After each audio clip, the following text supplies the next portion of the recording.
All in all, it's just another brick in the wall.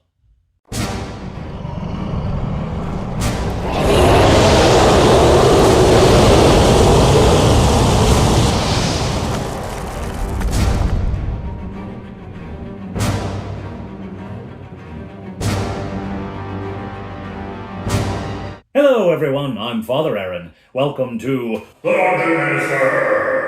Crafting Edition, Building the Keep, Part 3.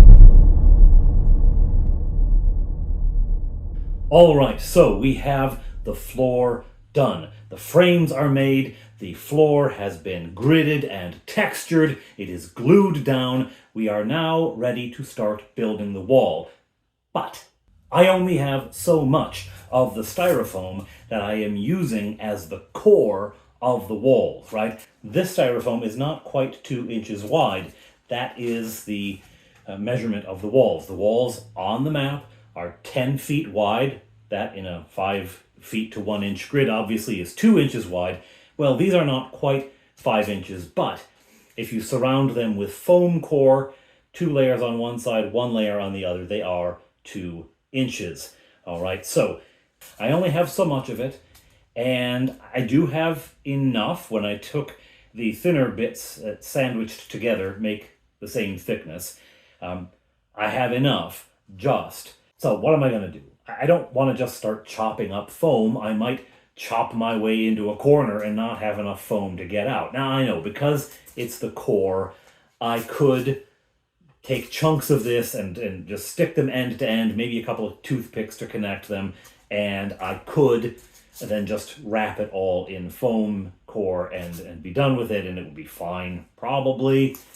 But I'd really rather not if I can get away with it. I want the structural integrity of one solid piece, right?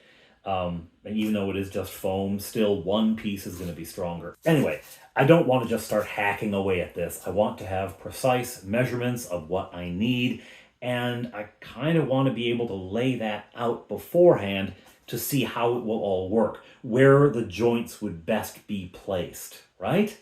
So, paper bag. You know, paper bags like they had at the stores when we were kids, and then they got rid of them because plastic was so much better, and now they're back for cutting up, right? I'm going to cut this up into segments to make 2-inch wide strips to lay down a pattern of walls. The scissors is going to be a little imprecise.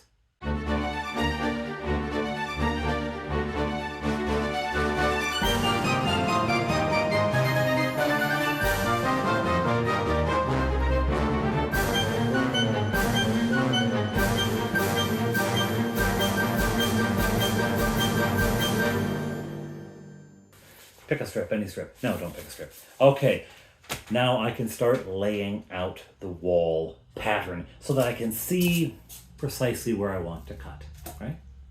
So going off of this map, it looks like my first one is going to be started 3 blocks in, so it looks like the wall is about here, right? Now these are a little longer. Let's see. The map we have, in terms of full blocks, 1, 2, 3, 4 and a half. All right, 1, 2, 3, 4 and a half. I did a little pre-cutting. All right, so that is our center pieces. That means that the main door is actually going to be cut into each one of these. Do I want that? Not necessarily. I really don't, actually. What I would like is for that door to be either a separate piece which drops in, so that it can actually be replaced later, because this would be filled in if they do decide to build up, or it's just in one of the pieces, right? Like that. So I've got to think that one through and how I want to do it. That extends it to just being 1, 2, 3, 4, and then I need to make up a half over there. Well, let's see. Right now, I'm going to do it this way. This is going to have to be asterisked because I don't actually know how I want to do this. It's a little up in the air. All right, now we go around a corner, because from there we then have a bit of 3. So go 1, 2, 3, 4, and then a half. Then I've got a bit of 1, 2, 3 here, right? And then the front thing So that's 1, 2, 3. Then I've got 1, 2, 3, 4. All right, well, this is 4.5. Again, I want it to be, by when I say 4.5, it would be 45 feet if this were full scale. But I want it to be very precise because, again, I want to be able to know how much I'm cutting. I don't want to overlap any of this paper because you're not going to be overlapping the styrofoam. So I don't want to overlap the paper. I want to make it very precise. So I go back from here, 1, 2, 3, only because that jag in, unless I do the jag in as, no, it's going to be 3. Just going to be 3. It's going to be 3. All right. The handy thing is I already have measurements down here on the table. So 1, 2, 3. This is 1, 2, 3. I said I did do some pre-measuring. There you are. 1, 2, 3. Okay, you're going back, and then we're going to shoot back from that 3 as well. I'm going to shoot back 3 from there. 2,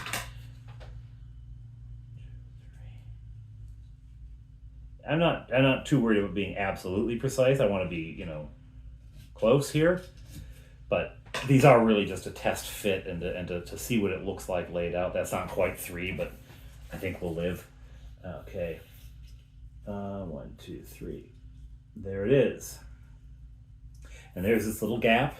If I look on the map, it is indeed, remember, 4 squares on this equals 1 square on here, and that checks out. That checks out. So on we go.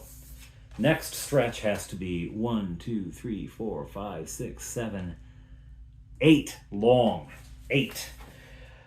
So these tend to be around, they're not exact because I cut the bag in pieces, but they tend to be around 4.5.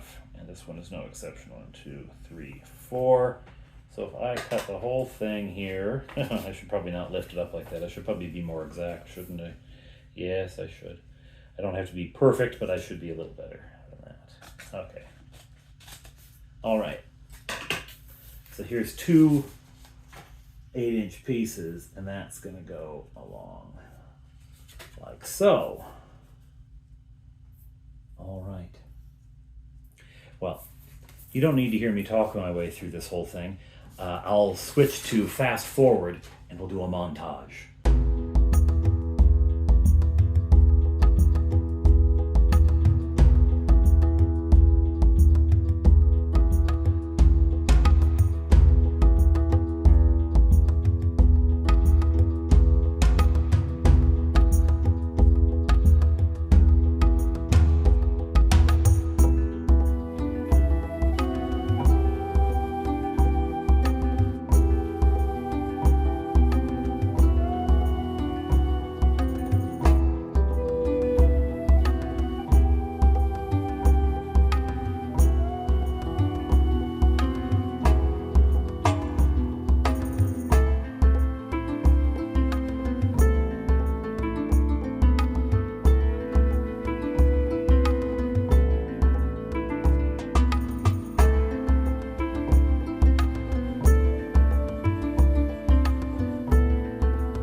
All right, well, now it is done. All of the walls are laid out. in the pieces that I believe I will be making. This doesn't mean I won't change my mind somewhere along the process about where I put seams, but this is probably going to be it. Now, some of these things are not going to be individual chunks. Just because I laid them down as individual bits, I may actually turn the towers into just one piece that I just drop down as a unit, and 4 of those that go on, and I have to have them labeled somehow that I know which bits they go to. Although they are all identical, still, I'm betting with magnet placement, etc., it might not be great. So, yeah, anyway, those may be one piece, or they may be 2 pieces, 2 elbows that go together. I'm not sure. I'm trying to make this as easy to store as possible. We don't have a big house, so, we already 5 people live in here. It's crowded, so I'm going to have to find ways to reduce the storage size. These bases, yeesh. I kind of wish I'd done, like a dozen or 16 or something instead of just 4, but I guess 16 would have been the next number. I could have done them in small way. I don't know. But at any rate, they're already pretty intense to try to store. I don't know quite how I'm going to do it without them getting all banged up. So if you have any ideas, please post them below about how to store a 19 by 20 chunk like this that does have foam on the top. Now it's going to be painted, it's going to be Mod Podged, it's sealed. That should help harden it, but it's not going to be indestructible. So if you have any ideas, and I don't want to store them face to face, because over the summer the Mod Podge, it doesn't dry completely, and if it sits for a long time together, if you have a hot humid day, it can reactivate and then stick, and there goes your paint job, right? For the entire, if you've got them foam to foam, even if you have them foam to wood, you're going to lose all around the edge. So how am I going to store this? What did I do? Anyway, so if you have any ideas, do let me know. Yes, large sheets of parchment or wax paper are going to be involved. They're going to have to be. But if you have any idea for storage, please do let me know. So some of these may be, like, it may be, if this is a chunk, right? And it goes down as a chunk, or it may be this whole thing. It depends on how rigid I can get all of the wall to be hooked together like that. Yeah, now this section does have some rubble in it. There's staircases yet to come. I haven't put those out because that's going to be something small that will get glued in place to the wall that it's on. I'm not going to have it freestanding. It will be glued to the wall. That's all. I haven't done all that. So there's still lots of stuff to do, lots of details, altar. There's a platform in the hall at the back. I think I'm going to make it a wooden platform, though, because this wasn't meant to be permanent. Blah, blah, blah, blah, blah. There's lots of stuff to do still. But here it is. And, you could see in the video, by the way, where I missed this tiny little wall separating the rooms in the further part of the keep. I just missed it. That's why I'm doing this plan first. That's the kind of thing that I would miss, and I would do something that would make it really hard to add later. So, that's the kind of thing that I wanted to make sure I could catch before I'd made those mistakes, right? Yeah. So there it is. I guess now, on to cutting foam.